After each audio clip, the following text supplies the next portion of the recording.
Hello and welcome to the Rock Your Voice podcast. Vocal coaching tips that will transform your voice, interviews that will inspire, industry guidance, and so much more. Without further ado, let's get on with the show.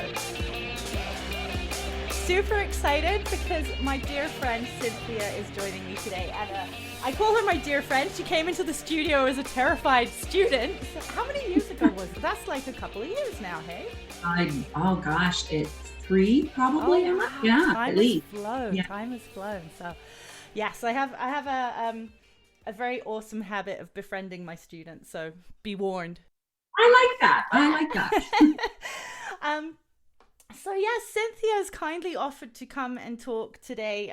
Talk with me a little bit about how singing has affected her and why she sings. Cynthia's got a really incredible background, and so I really wanted to talk a bit about singing and mental health, singing for stress relief, and just how singing is such an incredible avenue, not just to learn a new skill and to sing songs nicely, but how it really can affect you in so many different ways and different areas in your life. So Cynthia, welcome. Thanks for having me, Emma. Aww. I'm excited to be here and to share my story, and hoping that it will give some other people out there pause to think, maybe this is an avenue that I haven't pursued that could be helpful. So very excited to be here. Yay, excellent. So tell me a bit about music as a child. Were you always into singing and music when you were younger? Did you have lessons? I can't remember.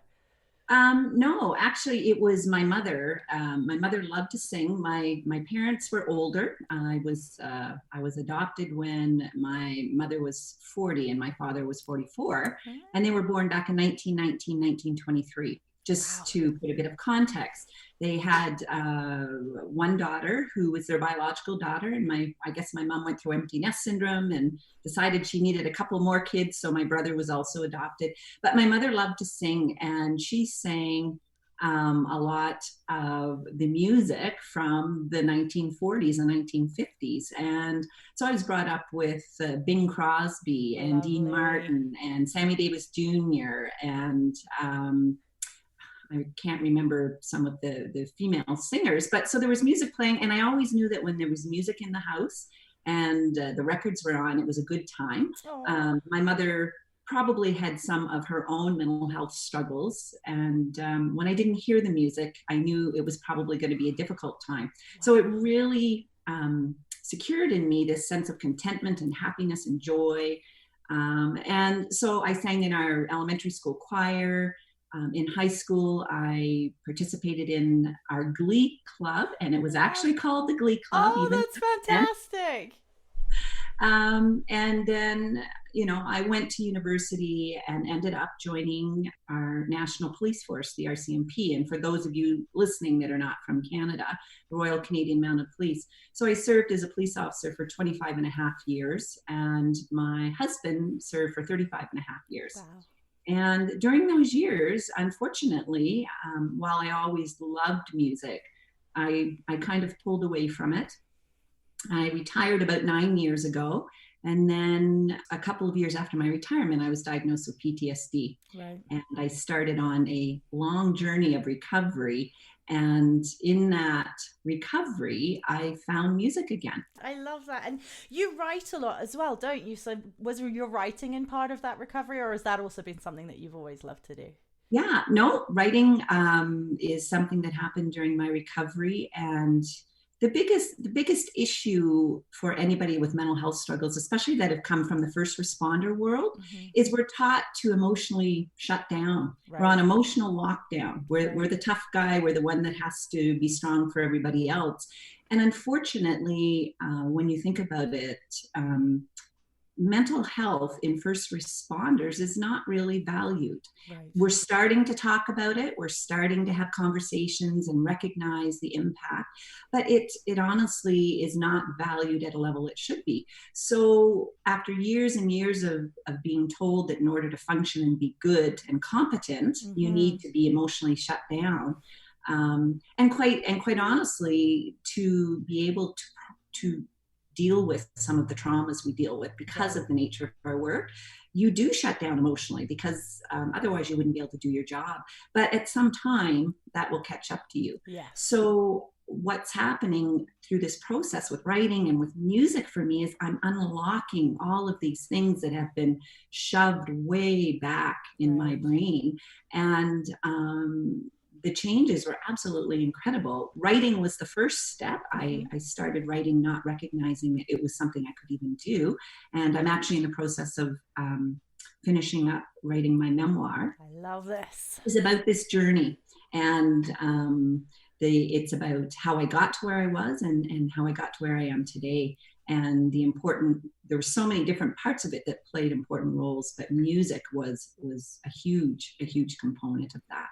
So I found it again, and how I found it was kind of interesting. You have to be quite brave to take that step in going back into singing, because it's such a vulnerable thing for many people to do. It's quite terrifying for some people to sing in front of others. So how did you start the journey? How did it come to be? So what happened is that when I was diagnosed with PTSD, I started attending the Operational Stress Injury Clinic here in Calgary, and was in treatment for about 4 years. Very intense treatment.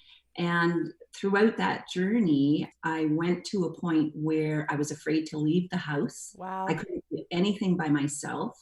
And I just really had shut down because they were digging into those places that I didn't want to go. And I didn't have the energy to interact with society, and I didn't feel safe.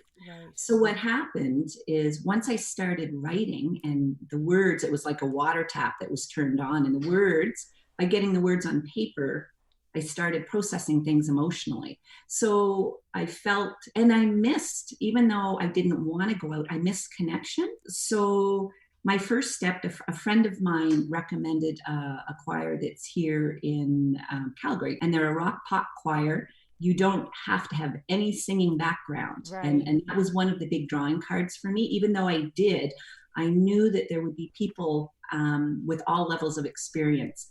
So the possibility of being judged would probably not be there. So I remember walking into the room. There was probably about 100 people just quietly sitting at the back and watching and listening, and just feeling the joy of everybody in that room singing. And it just sparked something in me that I'd forgotten. Like, I had forgotten the amount of joy that I got from music. So I did that for 2 or 3 years. And then I felt like I wanted to go the next step, which a dream of mine had always been to take voice lessons. And I had that typical negative talk that you probably get with all your students. Very common, very common. I can't stand the sound of my voice. I'm too old, so I had a million reasons. And it was almost serendipitous that on this particular day, I was researching vocal coaches in Calgary, and Rocket Vocal Studios kept coming up. So I'm like, well, I might as well give it a try. And then the phone rang, and this wonderful, cheerful, vibrant voice answered. And this woman by the name of Emma, who was a vocal coach, who was so warm and receptive, that I thought, this is what I'm looking for. At least I knew that your approach to life was probably what I was looking to find again, the joy and the happiness and everything. So that's where I started back with you. And I have to say, it was almost one of the most terrifying things I've ever done. Recognizing, things in policing were certainly terrifying at times, but singing in front of someone you don't know is probably one of the most vulnerable experiences you can ever have. And that's where our journey started. So I went from having never in my life, even though I could talk to large groups of people or do all those things I did in my policing world, this was very different. And it tapped into the armor that I had built up about exposing myself and being vulnerable in a way I didn't anticipate. I had no idea how extensive getting voice lessons can, and I'm not sure extensive is the right word, but getting voice tapping into your voice leads to your emotions. Yes. And it really started to allow me to focus on trying to get my emotions out through my voice, which, as you know, you and I are still working on today. I am trying. I am trying so hard. But you've taken me, Emma, from, you know, the little mouse that crawled into your room on Oh, that bless. first day to having sung up on your stage in front of other Yes. people, and sung by myself, something I never in a million years would have thought could have Wow. happened. Wow. And from a mental health perspective, it is just helping me to recognize that I can still grow, even as someone who's dealing with a mental health issue, Yep. even as someone, you know, a woman who is older in age, and when a lot of people are saying, hey, I don't need to develop myself anymore, and I'm like, ooh, where's this going to take me? So Right. there's so much potential with music. So I am just so thrilled with how music has impacted me and helped to grow me on my mental health journey. Amazing. That's incredible. Like I think every student that has come through the doors for their first session, whether they've been classically trained to a ridiculously high level, whether they've been sent to me from a record label, or whether they are similar to you, just on a journey to explore and learn new things, they're terrified. Everyone is always so nervous, and I take it for granted because I see new people all the time. So I'm just like, okay, let's dig right into it. And then I have to take that moment to acknowledge it and be like, okay, this is normal. Everybody feels this way. And the fact that you would compare it to some of the situations like that level, for me, and I don't know whether I'm an anomaly or a complete freak, but I was, well, I guess because I started off as a kid too. I just begged my mother for singing. It was like my life and my dream was to start singing lessons. So the minute I walked into singing lessons, it was like best day ever. For other people and everyone else who is like experiencing that anxiety and that fear of judgment, because I think now that I teach adults, most people are adults who are starting with me. So there's that fear of judgment and huge anxiety. Exactly. And I think what happens is for so many of us, our family of origin, how we grew up. My mother at times could be critical of me, and not not in a malicious way, thinking she was providing constructive criticism. Right. The delivery method was pretty brutal at times. So you start with that negative self-talk. Yes. And then, had I from day one been told, oh, listen to your voice, it's wonderful, it's beautiful, keep going, I probably would never have thought about the fact that I need to be self-conscious about how I sound. Like you had a very supportive environment with that. And even though my mother sang and we all loved music, and I took piano lessons and I took classical guitar and then clarinet and saxophone, and I wasn't good at any of them, but I still did them for short periods of time. I carried that, that negative self-talk voice with me. And then so when I got into voice lessons, it was there full force. Right. And I think too, depending on what our roles are, so as a police officer, you put a uniform on, and it's almost like that uniform gives you permission to be confident and confident in your decisions. And I knew very clearly what my role was and how to do it. And I had really good training.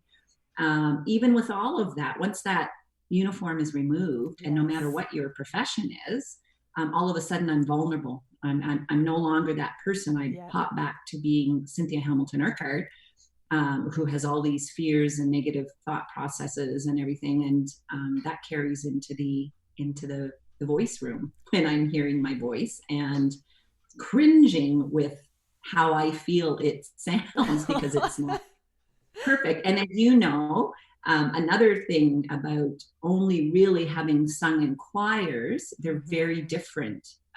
Everything is laid out, so the rules are very clear, which is why I was very comfortable there and how I could do things. And when you tell me something like, well, don't follow how the other singer sings it, do your own thing, I panic. I'm like, oh, what do you mean? Like you tell me, tap into your emotion. How are you Yes. feeling? And I know how I feel, but I still can't get it out. It's really hard, and I see that a lot too with people who come to me with a lot of classical training, who have just follow the rules, and then they're like, actually I've just gotten to a point where I don't even know what my own voice sounds like anymore.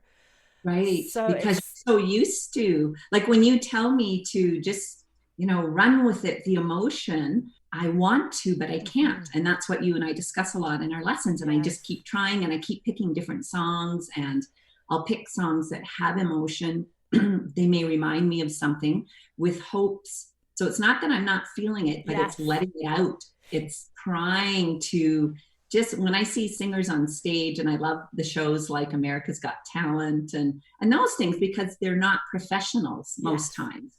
And I watch how they sing and express and emote, and I'm like, oh, I want to do that.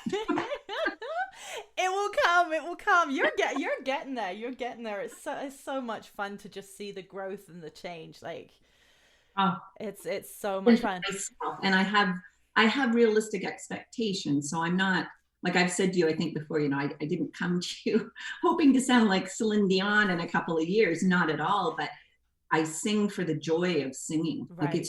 it brings me so much joy.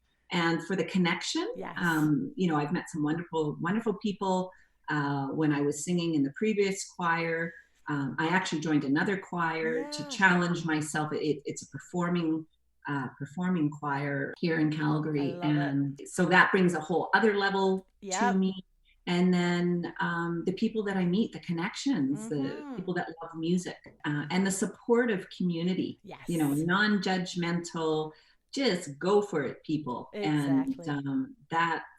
that's what I'm rebuilding my world with when I look after my mental health and self-care, and Mm-hmm. doing this for me. Like some people like to paint, other people like to jog. I just like to sing. Right. And it's interesting because sometimes people will say, well, you're taking singing lessons. Well, like, what do you do with it? And I'm like, what do you mean? What do I do with it? Right. I enjoy Enjoy it. it. I practice singing. I push myself. It's a skill set I'm learning Yes. just for the pure joy of it. Yeah. So I love to also sing in the choirs, but even if I wasn't able to do that anymore, I'm singing for the joy of singing. And when I walk out of my room in my home after I've practiced or picked some songs, I just feel so good. Oh, I It's love just that. so, it's its own drug. It is. I mean, there's a lot of scientific evidence about, the breathing and all of the things that people are sort of getting used to now with meditation, and a bit more accepting with sort of yoga and all of that. But no, singing is also scientifically proven. It, you releases your endorphins, and it puts you in a better mood. It just gets everything flowing in a really nice way. And another thing that's really important to remember that you've really learned as well is that when you do come into the studio for the first time, and that you're thinking of judging your voice and your sound, it's not just a matter of improving your sound. We're working on muscles. It's Yeah. a physical activity. So although you're not necessarily going to break a sweat and start losing weight, you're working muscles that you can train. So no Yeah. matter where you're at, if you're doing it correctly, you're going to get stronger. It's not just a matter of thinking, well, this is my voice and this is what it sounds like, and can you help me just make it sound a little bit better? It's like, no, actually, with the right exercises and the right technique and the right mindset, it's the same as learning art or dance or any kind of, creative skill. The more you practice it, the better you're going to get. It's just a fact. And it's funny because I was that person that you just talked about that came in and just wanted to sing, and I hoped I would get better. I knew nothing of the mechanics of it. Right. I had, and the analogy of comparing it to a gym and working out a muscle, it's so simple to understand when you hear it. And why it's kind of like mental health. Why don't we talk about that more? Yes. Why do we just look at music from one perspective? And there's so many different areas of it and levels. And why isn't it part of all of our lives in some capacity? Because I would rather sing, if I had a choice, than take medication Yes. to improve my mental health. Although I have had to take Yep. medication, which is fine. There's nothing wrong with it. But I think it's like anything in life. We're always striving and looking for options of things. Yes. And we just don't talk about music from that perspective, you know, Right. or we don't talk about mental health and being proactive about it and self-care. And again, you ask, why does this have to be this way? So, like I said, we're making progress, but we still have a long way to go. Yeah, definitely.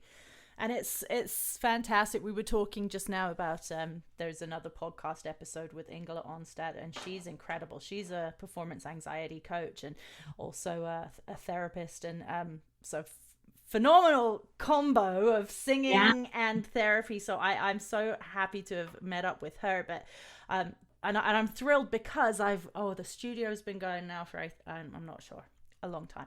I've been teaching for over 20 years, so a while. But once a day in my teaching, there is that therapy kind of, we're talking about things that are not just vocal technique. It's like, oh, I'm feeling this because of that, or there's things come up. It's an emotional sport, this singing thing. It's such a personal, emotional, connected. You can't, in my opinion, you can't create music that is good. I want a much better word than good, but like, you can't create effective song or music without the emotional connection. And it's like painting by numbers. Good on you if you're doing your cross stitch and you're painting by numbers, but that's not you expressing yourself. You're following the rules again, right? So I just love when people can just dig into a song and they can express themselves. And a lot of the time people will get very emotional when they first feel that connection. So for me, it's been a really interesting journey of, wow, this is way more than just teaching people to sound nice. Yeah. And I think for me, that's, that journey and the emotional connection and feeling and understanding that when I came in, I remember some of the conversations you and I had, and you would say to me, are you tired? Or what's your week been like? Because like you could pick up from me based on my singing what was going on. And I was kind of dumbfounded that your voice and your musical instrument, which is our voices, would be impacted that much by it. 100%. So does that ever, if you think about mental health, then is that, our feelings and emotions, our body carries it. 100%. And we say it, but you really understand it through music. You really understand that my body is full of stress right now, or grief or something, and you can't hide it. You can't, through your voice will not allow you to hide it. And then being, based on what you just said, is that when you're trying to express through music, you are vulnerable. Like to do it the way we should, you have to let it all out. It's like chipping away at who you are. And then it's also, from my perspective as the singer, if I let it all out, then I actually have to sit with it. I have to hear it.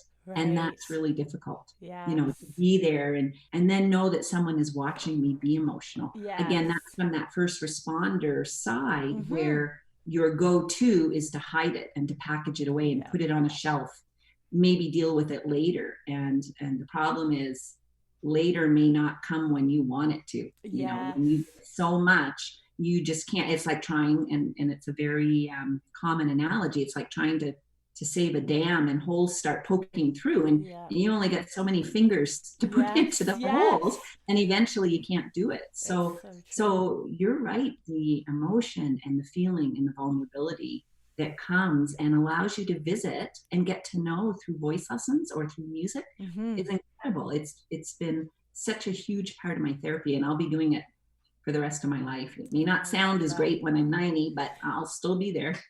And I say it again, it's a muscle. If you're working it healthily, you can sing. You can keep singing. It's one of those things too, that's really important. I can tell from whoever walks in the door, I can kind of tell what level they're at. And like, I'll meet someone and be like, oh, we're probably gonna have some tears before the end of the session today. And don't get me wrong, I don't sit there and be like, okay, so tell me about your worst memory and what are these horrible things that we can dig up in your lesson. It's just that the voice holds it and then the singing releases it. And my job personally, I feel, is to allow you as a singer to connect emotionally to the song, not necessarily a trauma that you're carrying or so. That is not my job. That I am not a therapist, but it is to make sure that you can bring the amount of emotion and connection to a song that you want without having to feel too. You want to be able to connect, but you don't want to have a breakdown. Do you know what I mean? You want to feel on stage, right? yeah, totally. We want feeling and emotion, and when it's locked up in your voice, you can hear it, and the singer can feel it. I can hear it. So for me, it's telling me like there's a connection here to the song, and there is something that needs to be released, whether it's through singing or whether it's through other kinds of therapy, but it's something that I can hear, the singer can feel, and we work together in, strange as it may sound, in a really fun, positive way to just kind of move through it. And it seems to work.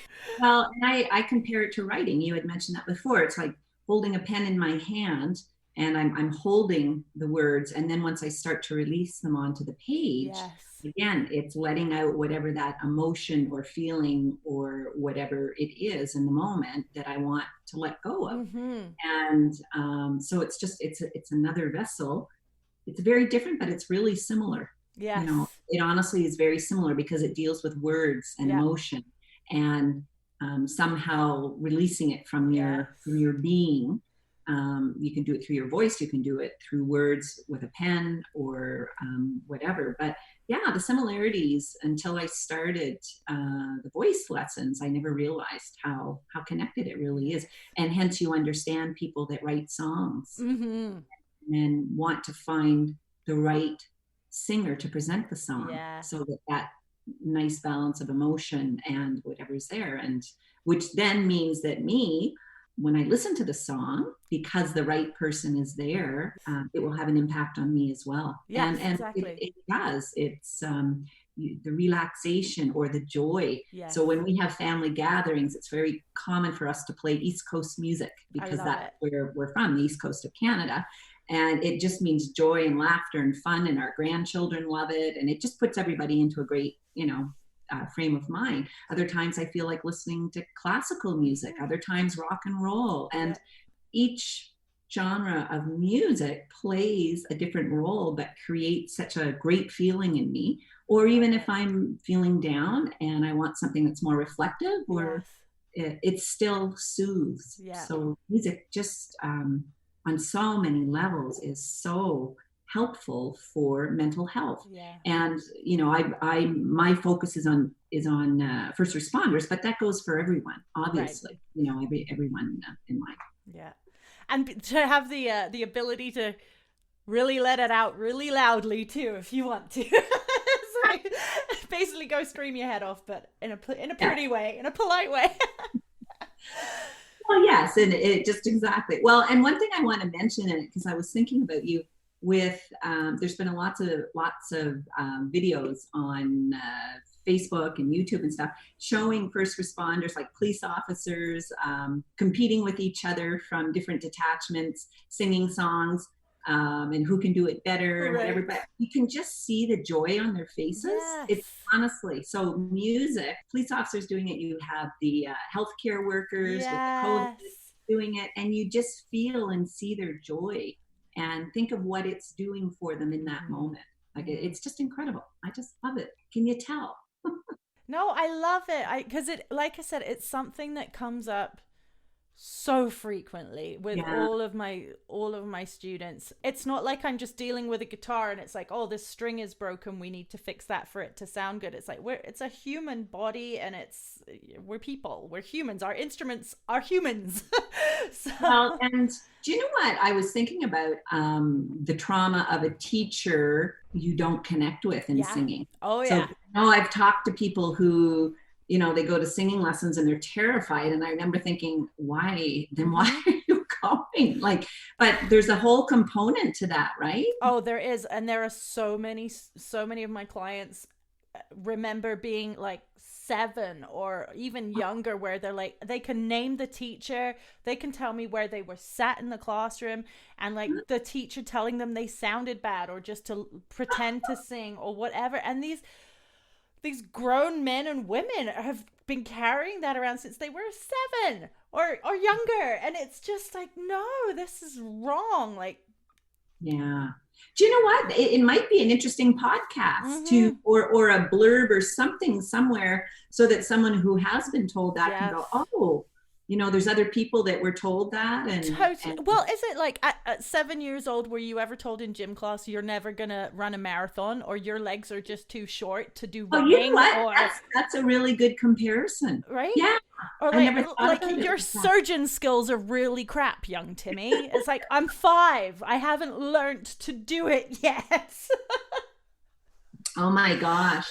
I never thought about it from that perspective. You would never be told that. No. Or at 7, you'll never be a writer. Right. Like at 7 years old, So yeah. And this is where the it's confidence comes in too, because if there is a kid who at 7 years old just doesn't and is belting their face off, maybe doesn't even sound that great, but is just giving her with the emotional connection and just feeling it. I don't know whether they're singing about rainbows or what they had for breakfast that day or their puppy dog or whatever. But if they're giving her, the teacher's probably going to be like, wow, she's really talented, or he's really talented. Whereas the shy kid that's voice is going to crack because they're so tense and the muscles are locked up is not going to sound as good. So that's when they get told, yeah, no, you're not that great. So don't, it's like, whoa, makes me crazy. So I used to sing all the time, like my mom did. And, I would go to bed at night and probably sing for half an hour at the top of my lungs. Yeah, so I was not self-conscious at all. But what happened, and I think it must have been in junior high school, I would hum, and my mother, I remember one day, same thing, it's like that one event, Yeah. She looked at me, she goes, why are you humming? I was like, what? Like, I was like 13 or 14. She says, why are you humming? And I'm like, I don't know, I'm in a good mood. Well, stop it. I don't want to hear you hum anymore. I think this was one of her mental health moments. Right. And it shut me down. From that point forward, I didn't sing at night anymore. From my bed, I didn't. It just, again, one stupid thing. I mean, realistically, it's like, well, why the hell would I let that shut me down? But I think it was just a accumulation of a bunch of other negative things she had done. But it's something as simple as that. And then I just stopped. We just stopped. I stopped and started getting self-conscious. Yeah. When so I was almost taught to be self-conscious by these different things. Everyone has that moment. And that's what I like to do at the beginning of workshops. I think you've been in it before, and I'm like, okay, whatever that moment was, whoever that person was, you're going to put it on a piece of paper and we're going to just put it in this box for now. And they, like, the minute that doubt comes in, you forget them. They're irrelevant right now. Well, and you know what's so good about that? They do that at the Operational Stress Injury Clinic. Oh, really? Yeah, it's a process that we go through. One of it, maybe our worst traumas or a childhood memory or something, we put it in a box. Right. Lock up the box. So it's a perfect way for you to do it. Yeah. And then just sit there and that's what I think I noticed from you right away. You had mentioned to Inga about, is it the type of music teacher you are, and she is. Right. That people feel open and comfortable that they can talk. Yes. Or is this something, most music teachers deal with? And I think if you're an effective music teacher, you're going to deal with it. If you're a biatch, then probably not so much, because I'm not going to be telling you stuff. Yeah, exactly. That's true. If you're just here to sing pretty and get the job done and go home, then it's going to be a different experience. Yeah, so totally. I love this, Cynthia. This is really good stuff. I kept recording because, like, that little chat there at the end. Is that okay if I share about your mom and the humming? Yeah, sure. Perfect. Because that's a perfect example of, like, everybody. I think I have every single one of my students has brought up over time the one moment or the one person that has just It changed that it, right? switch, like when you listen to children playing and singing and laughing, then there's that one moment where it's like, oh, I can't be that loud, or I can't be that honest, or I can't be that genuine. Well, and you're so right. And so many different places. There was another time I was dancing with friends when I was in elementary school. I was probably 10, and my mother said, "Oh, you're so stiff. Like, loosen up. Like, what are you doing?" So after that, I stopped dancing because I was self-conscious. I didn't know to be self-conscious up to that point. So those little things in parenting, and here we are. Yes. Like, here I am, almost 60 years old, thinking about stupidity when I was 14. Right. And it's funny how it impacts you Yeah. that much. And my intellectual brain tells me different, Yep. right? I know intellectually this is ridiculous, Yeah. but emotionally, I'm carrying it, Yeah. and haven't processed it at a level that allows it to get out. Right. And therefore, here I sit. Oh, Cynthia, thank you so much. Is there anything else that you'd like to share while we're here? You know what? For anyone who is struggling with mental health issues, don't forget about music and how it connects and how it can heal and soothe. Consider taking voice lessons. It's not just about the voice, or that you have to have a goal that you want to become a professional singer. It's actually something that can really help you dig down inside and work on yourself and personal growth and finding a voice and what can you do with that voice, and being able to laugh at yourself as well. That's important at times. Connecting with people that love music. Honestly, you do not have to have a background. I have a background just more from the idea that music brings joy. It did in my family, but you don't have to have it. And, no, not at all. Yeah, so just be open-minded to music and voice and meeting wonderful people like Emma. If you are interested in learning more, check out rockitvocalstudios.com or follow Rocket Vocal Studios, that's ROCKIT Vocal Studios, on all social media platforms. Thank you so much for listening. Please feel free to share with your friends, like and subscribe, and I look forward to joining you again with more on the Rock Your Voice podcast. Thanks again, Cynthia, and we'll be back with more very soon.